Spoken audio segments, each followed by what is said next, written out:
नमस्कार श्रीकिया arts and commerce Dhanera की ओर से आप सभी का हार्दिक स्वागत करती हूँ। बीए सेमेस्टर 1 प्रथम गौण हिंदी पेपर 2 आधुनिक गद्य आपकी पुस्तक का नाम है कथा कल्प। मित्रों, आपके अभ्यासक्रम में जो कहानियां हैं उसमें अब मात्र 2 ही बाकी है। 7-8 चिट्ठी लगभग कहानियां, इसमें 2 में से हम आज इस कहानी की चर्चा करेंगे। इसके बाद देखिए एक कहानी है लेखक अमरकांत, उनका परिचय हम अगले वीडियो में प्राप्त कर चुके हैं। अब इनकी कहानी है दोपहर का भोजन, इसकी चर्चा करेंगे। मित्रों, अमरकांत आधुनिक हिंदी साहित्य में ऐसे सक्रिय लेखक हैं जिन्होंने लिखते तो आरंभ से आए पर धीरे धीरे आधुनिक युग के मनुष्य की संत्रासता और उसकी स्थिति को इस कहानी में व्यक्त किया है। शीर्षक है दोपहर का भोजन। मतलब दोपहर का वो खाना खाते हैं तो कैसी स्थिति में, किस प्रकार से, कैसे माहौल में होते हैं, इसका वर्णन यहाँ पर अमरकांत ने किया है। जो आधुनिक युग की नई कहानी के सशक्त कहानीकार में सशक्त हस्ताक्षर के रूप में अमरकांत का नाम आता है। तो इनकी ये कहानी के पहले जो हम पात्र देखते हैं, जो पात्र है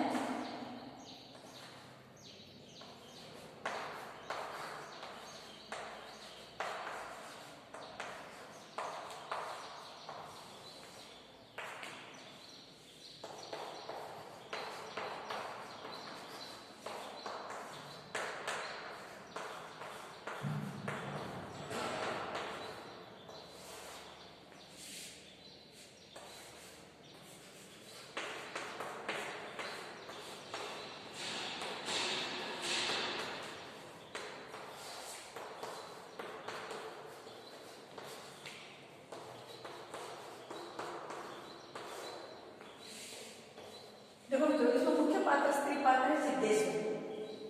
फिर उनके पति है मुंशी चंडी प्रसाद और उनके 3 पुत्र हैं। रामचंद्र जो 21 साल का है, इंटर में पढ़ता है, 18 साल जितना, और सबसे छोटा 6 साल का लड़का है।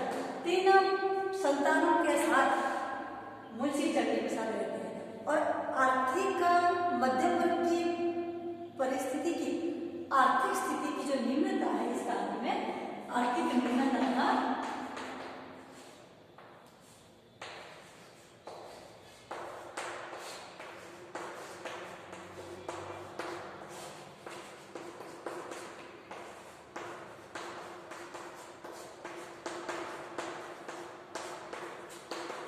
इस कहानी में मित्रों आर्थिक निम्नता को उजागर किया है। सिद्धेश्वरी जो यहाँ पर कहानी का आरंभ होता है, दोपहर का समय हो गया है, 12 बज चुके हैं, बहुत सख्त कड़ी धूप है।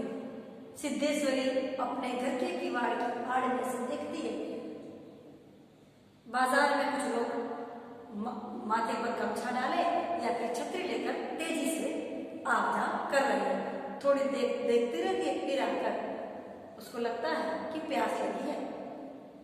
उठकर खड़ी होकर 1 लोटा पानी पी लेते हैं। खाली पेट में पानी लगता है, हैरान करके नीचे बैठ जाते हैं। आधे घंटे बैठने के बाद उसके शरीर में कुछ चेतना आती है और वह खड़ी होकर फिर देखती है अपना छोटा लड़का प्रभु जो बीमार है, उसका पूरा शरीर जैसे जो लेखक ने बहुत ही अच्छी तरह से सजीवता से वर्णन किया। उसके हाथ में ऐसे सुंदर जैसे दिखते हैं जैसे सूखी हुई सब ककड़ी हो गई। उसका मुंह खुला है, हड्डियों का ढांचा बाहर आ गया है और खुले मुंह पर मक्खियां भिन-भिना रही हैं। सिद्धेश्वरी खड़ी होकर अपना फटा पुराना मैला ब्लाउज उसके चेहरे पर डाल देती है, फिर बैठ जाती है और देखती रहती है घर की स्थिति में। आसपास मक्खियां भिन-भिनाती है, खाने का वो है, उसने खाना बना दिया है, खाना बनाकर, और अचानक देखती है फिर से जाकर किवाड़ की आड़ में देखती है 2 बजने जैसा आए हैं। इतने में बड़का लड़का जो लड़का है रामचंद्र जो एक जगह प्रूफ रीडिंग का काम सीखने जाता है।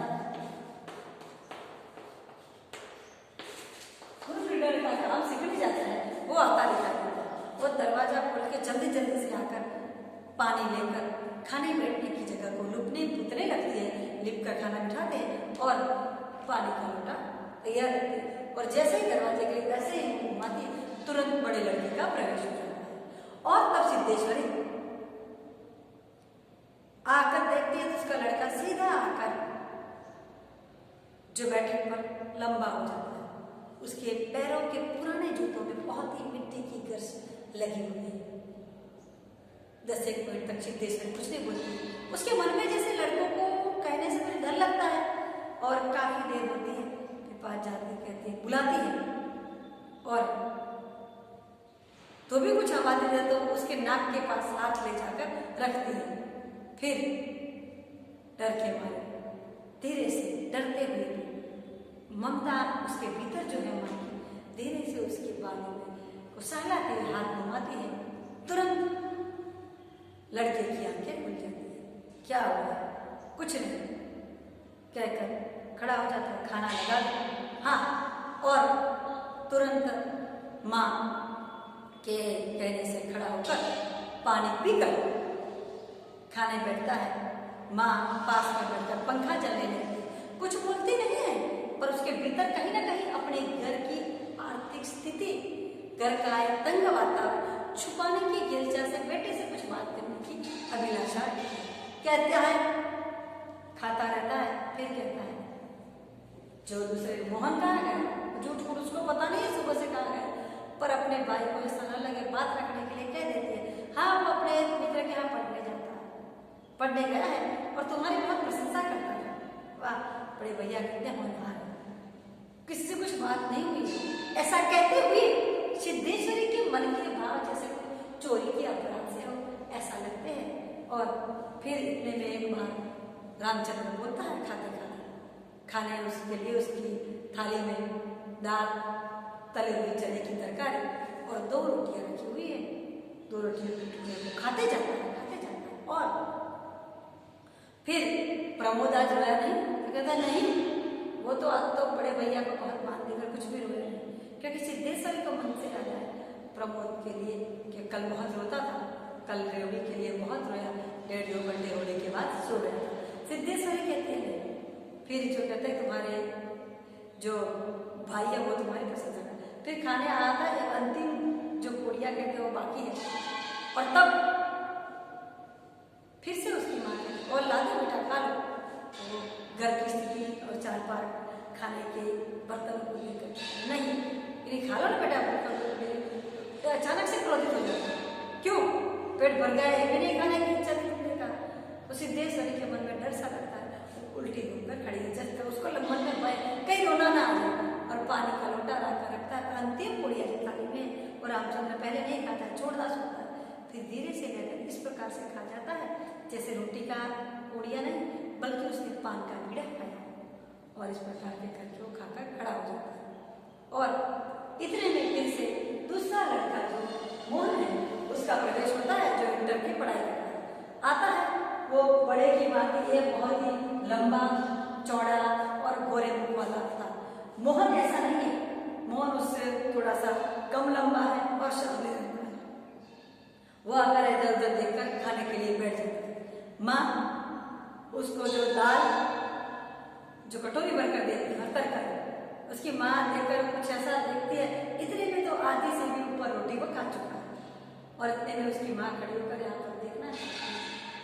इतने में तो पानी लेकर आए, ऐसा ऐसा घूमती है, देखती है, इतने में खाना उसका खत्म हुआ है। माँ कहती है लो बेटा खा लो और भी खाना है, तो कहता है इधर उधर ऐसा देखता है। फिर उसके मन में जो आर्थिकता का अभाव यहाँ पर शब्दों के जरिए व्यक्त नहीं किया है, परिवार के प्रत्येक सदस्यों की मनस्थिति को उनके मनोभाव के जरिए, उनके एक दूसरे की ओर देखने के जरिए व्यक्त किया है। देखता है फिर कहता है नहीं पेट भर गया, इतना ही बहुत है कहकर, यानी कि वो जानता है शायद खाना ज्यादा नहीं होगा क्योंकि पिताजी का भी खाना बाकी है 3 जनों का, कहकर खड़ा हो जाता है। माँ उसके सामने भी खड़ा है, झूठ बोलती है, हाँ बड़का लड़का तुम्हारी बहुत ही तारीफ करता था, कहता था कि हाँ पढ़ने में बहुत होशियार है, सदा हमेशा उसके जी पढ़ाई में लगा रहता है। वो मोहन माँ के सामने देखकर फीकी हंसी हंसता है, इतने में जो मुंशी चंडी प्रसाद इस कहानी के मुख्य पात्र इन तीन बच्चों के पिता हैं और ये उनकी माता है। तो मोहन और जब मुंशी चंडी प्रसाद आते हैं, उनकी पत्नी उनको खाना सब देती है। खाना देकर दोनों पति पत्नी वार्तालाप करने लगते हैं कि हाँ खाना का इस प्रकार से अच्छा है, ऐसा कि हाँ। फिर रामचंद्र और इसकी बात करते हैं, हाँ वो आपको बहुत ही प्रशंसा दे रहा था कि मेरे पिताजी तो देवती समान है। और फिर इस प्रकार से बात बोलकर आसपास देखकर जिसके मन में एहसास है कि मेरी चोरी पकड़ी न जाए, क्योंकि बेटे ने ऐसा कुछ कहा ही नहीं था। परिवार के सदस्यों के बीच, पिता पुत्र के बीच एक प्रकार का भाव बना रहे, इसीलिए वो ऐसा कहते हैं। और फिर जो सिद्धेश्वर ऐसा कहने के बाद क्या आपको, तो फिर चंडी प्रसाद थोड़ा सा फीका हंसते कहते हो बहुत ही होनहार है, भले न छोटा था तब शरारती था और अब तो होनहार है। ऐसी बातें करने के बाद भी 2 रोटी वो खा चुके। फिर सिद्धेश्वरी उनको कसम देती है खा लो, और तो कहते हैं नहीं। और इतने कहने के बाद अरे तुमने कसम भी नहीं दी, अब तो बेसन का कुछ खाने का मन नहीं करता। ऐसा कहते हुए थाली में पड़ी हुई चने की दाल के टुकड़े को वो ऐसे खा रहे हैं। लेखक ने इस शब्द का कहानी में प्रयोग किया है। जहाँ तक हो सकता है मैं कहानी के शब्द से भाव को आपको व्यक्त करती हूँ कि जिस प्रकार से बंदर दाने चुगते वैसे चंडी प्रसाद थाली में से चने की दाल एक एक दाने को लेकर खा रहे। फिर कहते अरे तुमने कसम दे दी, पेट तो भर गया, अब ज्यादा कैसे खाए। ऐसा कहते अरे कसम, तो उसमें देखो तो कुल्हाड़ी में कि गुड़ है तो गुड़ का शरबत भी दे दो, तबियत भी ठीक हो जाएगी और तुम्हारी कसम भी रह जाएगी। और पत्नी को ऐसा करें हाँ थोड़ा सा बच गया है, देखकर कुल्हाड़ी में देखकर थोड़ा सा पानी डालकर गुड़ का शरबत बनाकर अपने पति को दे देती है। पति शरबत पीकर इसी प्रकार से निश्चितता से सो जाते हैं कि जैसे उनको 1.5 महीने पहले नौकरी में से दरबदल किया गया था। उनकी स्थिति ऐसी की है कि मुंशी चंडी प्रसाद को 1.5 महीने पहले उनकी नौकरी से दरखास्त कर दिया गया था, उनको नौकरी से छोड़ दिया था 1.5 महीने पहले।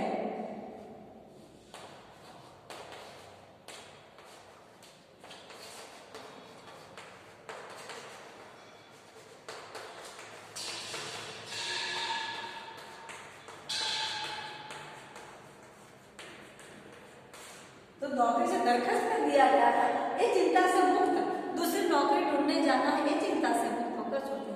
और जैसे ही पति खाना खाकर उठते हैं, सिद्धेश्वरी पति की जूठी थाली में देखती है कि जितनी भी कटोरी में डाल डालती है, आधी कटोरी भी डाल निकलती है।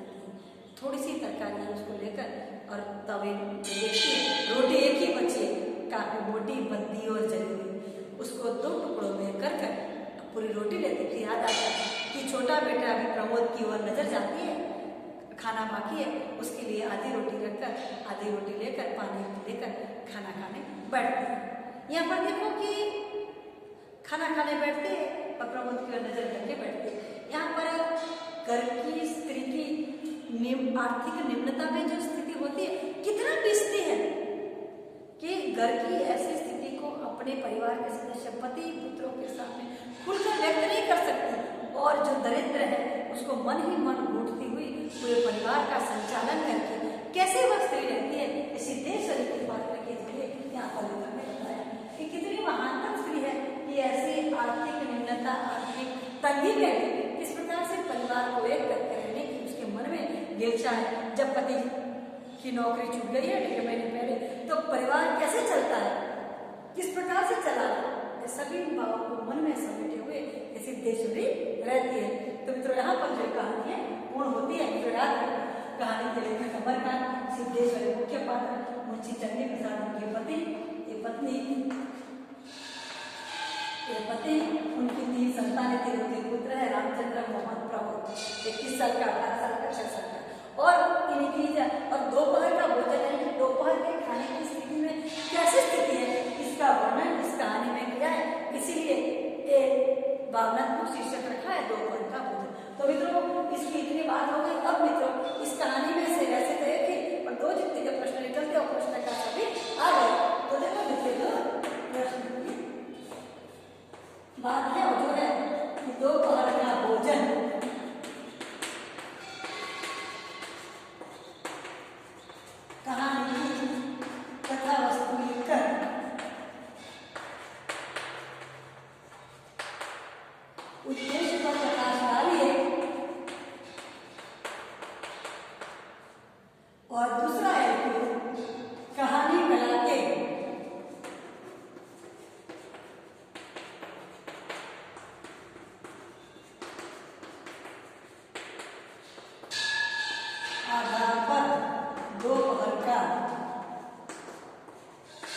भोजन कहानी की